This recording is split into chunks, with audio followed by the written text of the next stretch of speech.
कांग्रेस किस प्रकार से जो भारत के संसद में मॉनसून सत्र चल रहा है उसको बाधित करने के लिए षड्यंत्र रच रही है, उसको बाधित करने के लिए डॉक्यूमेंट्स तैयार कर रही है, एक सुनियोजित ढंग से वह हम सबके सामने आया है मीडिया चैनल्स के माध्यम से। इसमें जो शीर्षक दिया गया है वो शीर्षक है की issues to raise in parliament monsoon session 2017। देखिए, इसको की बताते हैं, अर्थात चाबी। यह चाबी नहीं है, यह ताला है। ये कहते हैं ये चाबी है देश को आगे बढ़ाने का, संसद को आगे बढ़ाने का। दरअसल ये 32 पेज के जो फाइल है, यह वह षड्यंत्र है कि किस प्रकार से आगे बढ़ते हुए देश को डेवलपमेंट की ओर, विकास की ओर अग्रमुखी इस देश पे ताला लगाया जाए और विकास पे ताला बंद कर दिया जाए। It is not the key as claimed by the Congress's internal strategic team. Rather, I would say it is a conspiracy to put a lock in the development story, the growing story of India. मैं आपको याद दिलाना चाहूंगा कि monsoon सत्र आरंभ होने से कुछ मिनटों पूर्व भारत के आदरणीय प्रधानमंत्री श्री नरेंद्र मोदी जी ने सत्र को संबोधित किया था, राष्ट्र को संबोधित किया था। उन्होंने कहा था, आह्वान करते हुए, कि हम सबको एक साथ काम करने की आवश्यकता है, और बड़ा ही सुंदर उदाहरण दिया था जीएसटी का, और कहा था जीएसटी अर्थात ग्रोइंग स्ट्रांग टुगेदर। एक साथ सभी पॉलिटिकल पार्टी देश को आगे ले जाएं, देश को आगे बढ़ाएं विकास के पथ पर। यह प्रधानमंत्री का आह्वान था।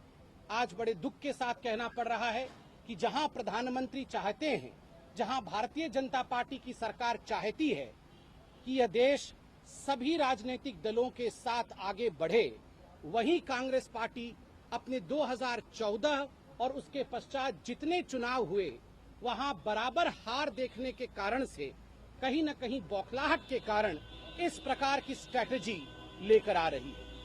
आप कहेंगे ये तो लोकतंत्र है, स्ट्रैटेजाइज करना और इन बिंदुओं को सामने रखना, इसमें बुराई क्या है? इट्स अ फेयर पॉइंट कि किन्हीं विषयों पे स्ट्रेटेजाइज करना बुराई नहीं है, मगर आप अगर ध्यान से इस डॉक्यूमेंट को देखेंगे तो पाएंगे कि जो प्रायोरिटाइजेशन है, जो प्राथमिकताएं हैं, उन प्राथमिकताओं में ही कहानी छुपी है। The story of conspiracy lies in the details of priority. जिस प्रकार से प्राथमिकता दी गई है, अगर आम जनता से पूछा जाए कि पहला विषय कौन सा होना चाहिए जिस पे पूरे देश को इकट्ठा हो जाना चाहिए, तो इसमें दो मत नहीं है कि आम जनता कहेगी कि आतंकवाद का पहला विषय होना चाहिए, किस प्रकार देश को आतंकवाद से बचाया जाए, किस प्रकार आतंकवाद के खिलाफ लड़ा जाए, ये पहला विषय होना चाहिए। मगर दुख का विषय है कि पहले 5 या 6 विषय ऐसे हैं जो केवल और केवल धर्म, जाति के नाम पर भारतवर्ष को बांटने की एक षड्यंत्र के रूप में देखा जा सकता है। यहां केवल और केवल गौ रक्षा के विषय में किस प्रकार लिंचिंग और मॉब लिंचिंग को लेकर राजनीति की जा सके, इस विषय पे कांग्रेस पार्टी की जो स्ट्रेटेजिक टीम है वह चर्चा करती है।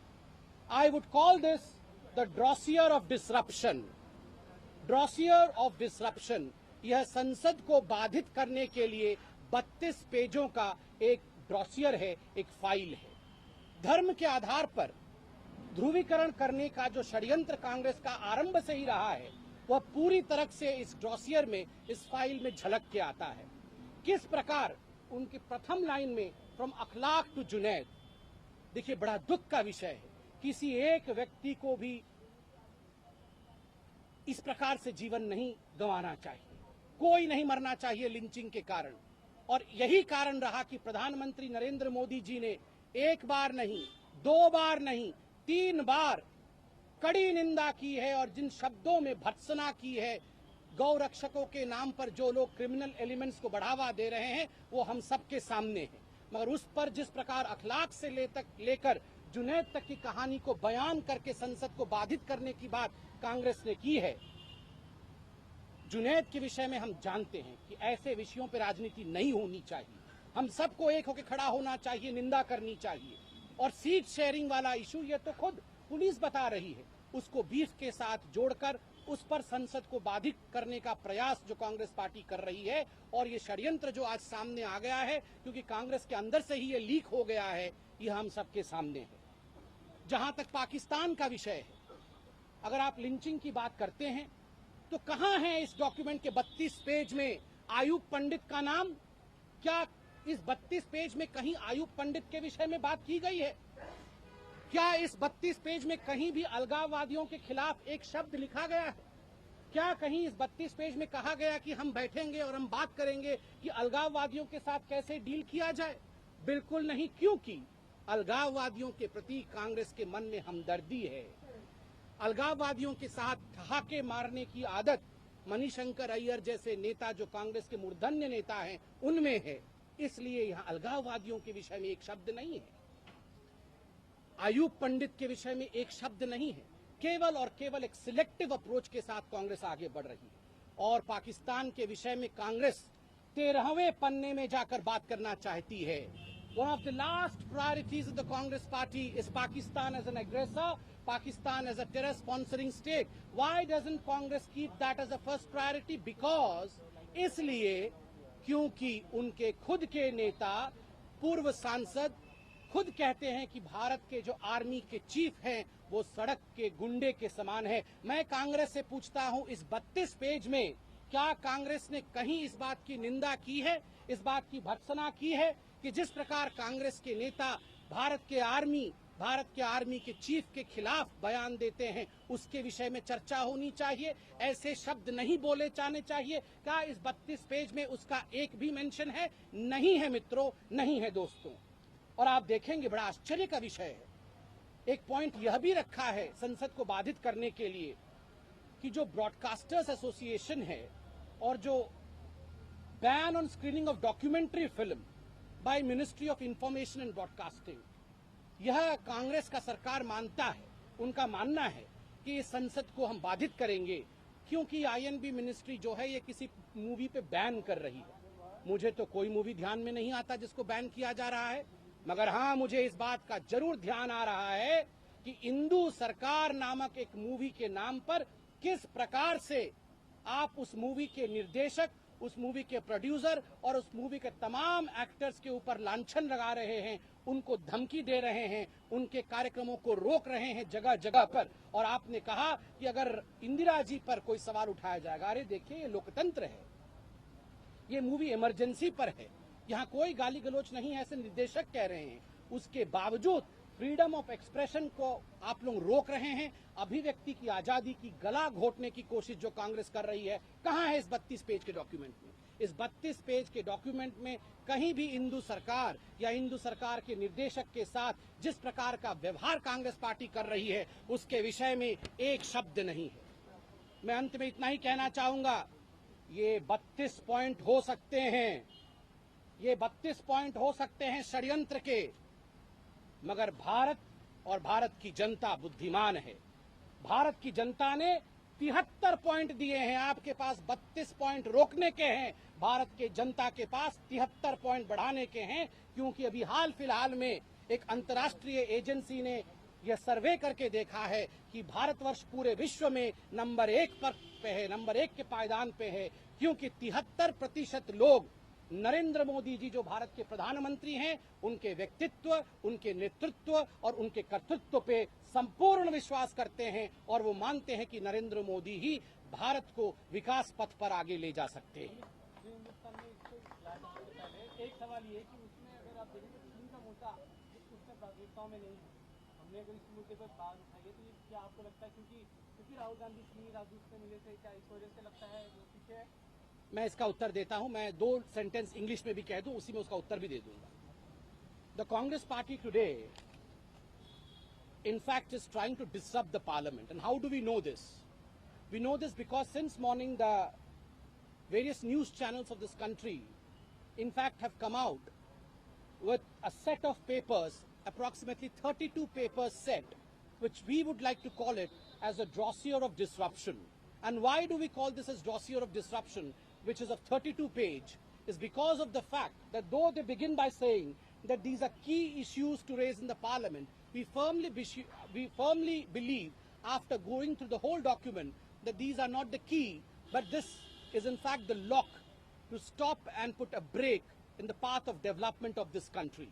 The irony is, while the government, while Mr. Modi ji is sweating it out day in and day out to see to it that India moves ahead, we have Congress party which is conspiring to work against this very development, which is conspiring to allow the parliament not to function. The issue over here is, well, we believe in democracy, we believe in debate, we believe in discussions, we believe that issues of importance should be raised on the floor of parliament. But why do we differ with this 32 pages? We differ with this 32 pages and it reeks of conspiracy because of the fact, look at the priority. The devil lies in the detail, and the detail is the priority. The priority of the Congress party is to draw politics out of lynching, out of mob violence, and out of cow vigilantism.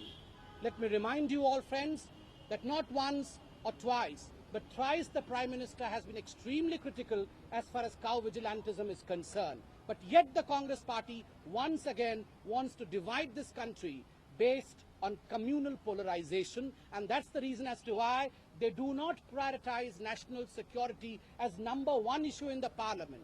They do not want to discuss national security or aggression by Pakistan. They want to discuss communal agendas, and that's what is in their priority list. My question to the Congress party is, where in this 32 page, if you want to talk about lynching, where in this 32 page is the mention of this name, Ayub Pandit? You have talked about moving from Akhlaq to Junaid. With all due regards, with great deal of pain in our heart, we say that neither Akhlaq should have happened nor Junaid should have happened. The Prime Minister has condemned it. Junaid, as we gather from the news channels and intelligence agencies report in the news channel, that it was because of seat sharing. Beef was drawn in by the opposition, and today, based on these rumors, the opposition wants to gain political mileage and they want to stall the parliament. You don't want to discuss about Ayub Pandit? Nowhere in this 32 pages Ayub Pandit is mentioned.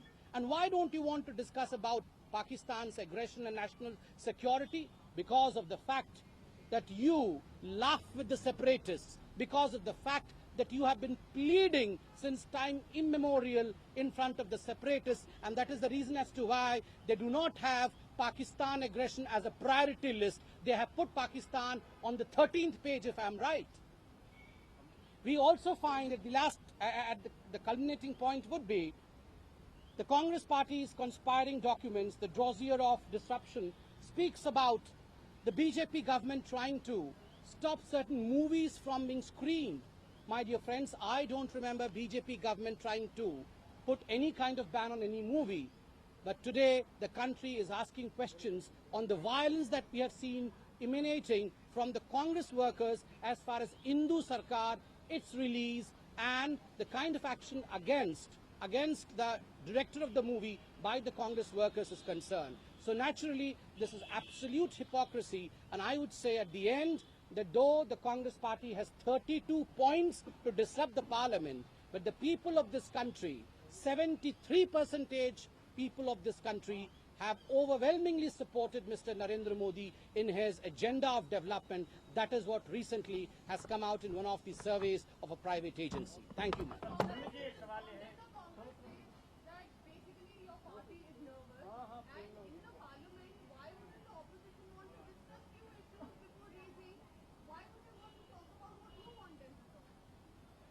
I have begun the press by saying that debating, discussing are absolutely important in democracy. They are the core ideology of democracy. But the devil lies in the detail being the priority list.